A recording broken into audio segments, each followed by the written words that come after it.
Hi friends, నేనైతే వ్యాపారానికి వెళ్ళాను అనమాట. వ్యాపారానికి వెళ్తుంటే మధ్యలో టైర్ పంచర్ అయిందన్నమాట, ముంగల టైరు. ఇంకా నయ్యం, ఇంకా పెద్ద హైవే రోడ్డు మీద అది. హైవే రోడ్డు మీద ఇంకా మధ్యలో బండి స్ట్రైక్ వెళ్ళలేదు.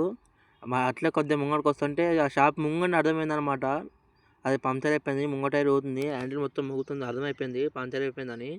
ఇక పక్కనే ఒక ఆయన పక్క పంట వెళ్తుంటే ఒక ఆయన అడిగిన, అన్న ఇట్లా పంచర్ షాప్ ఎక్కడ ఉందని అడిగితే పక్కన తమ్మని చెప్పిండు. అదే ఒక 2 అడుగులు వేసినంత దూరం ఉంది అది.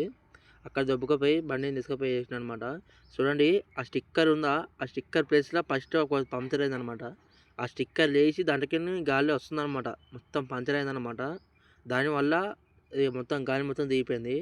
దిగిపోతే ఇప్పుడు పంచర్ షాప్ తీసుకొచ్చిన అన్న అయితే మళ్ళీ ఆ టేప్ తీసేసి వేరే టేప్ వేస్తున్నాడు అనమాట. స్టిక్కర్ వేసేస్తుండు.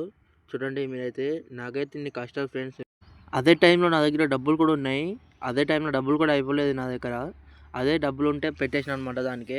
ఇక డబ్బులు పొద్దున్న అన్నం కూడా ఏం లేదు, దీనికే డబ్బులు మొత్తం దీనికే పెట్టేసిన.